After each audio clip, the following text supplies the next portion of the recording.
It's been a few days since I've updated about the bike, and as you can see, things are starting to look good. The wheels have been put together with the white rim tyres on them. They look particularly spectacular, I think you'll agree. Bit of an issue with the spoking pattern on the rear wheels, but ended up getting it figured in the end. They went together pretty easily after a bit of jiggery pokery. The actual rebuild was pretty much kind of like the IKEA standard rebuild by numbers, hence why I didn't really go into the detail of it. We have the Raleigh emblem on the front, which looks rather spectacular. The rear mudguard in place, and obviously the parcel shelf and the new sissy bar back with the seat. And I got to a point yesterday where I was putting the crank on, and as I turned the crank I noticed this. You can hear that awful grinding noise. So it made me realise something's wrong in the bottom bracket, which is what I wanted to actually talk through now. Basically, because it's some people find it a bit of a daunting process. So you can either use a bottom bracket key, or I just used a plumber's wrench, and then I widened it out. Grab these two parts of the ring and remove that, and then but you need to remove, it's basically to grip on these parts here.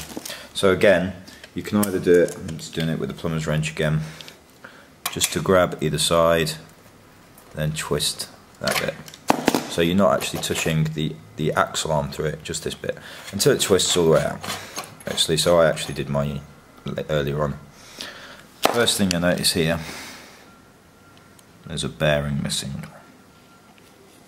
which will be part of the issue, but probably not the entire thing.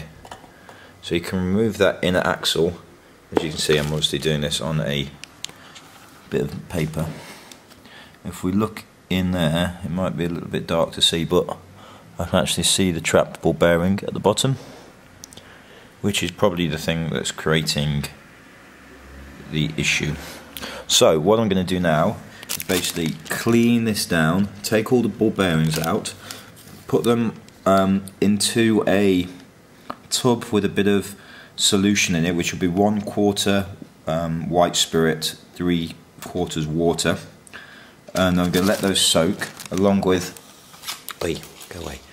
along with the ball bearings that I'll have to reach in and take out from the other side. What I'm going to do is just, I'll do that now actually, let's get a knife in there, just remove that. There we go. There's the set and lot of bearings, and we actually have obviously a case of the missing bearing, which means I'm going to have to get a new bearing. And then I'll re-grease all of those, clean up the inside and put them back in. It shouldn't be too much of a difficult process really. So I'm going to do that now, and I'll show you what it looks like once I've cleaned it up. Right, so I took out all the components, the axle, both sets of the bearings, the other one's just already back in, and I cleaned out and greased and cleaned out the centre of the bottom bracket. Now the ones that are actually back in there, the one that's back in there already, I've already greased. I'm just using a tub of just synthetic grease, ideal for this kind of stuff. It's dead easy to apply as well.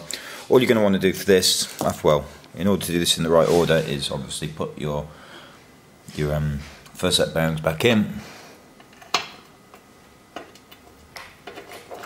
drop that under on the top. Make sure you've got a nice smooth action there. It's not as smooth as I would like, to be honest.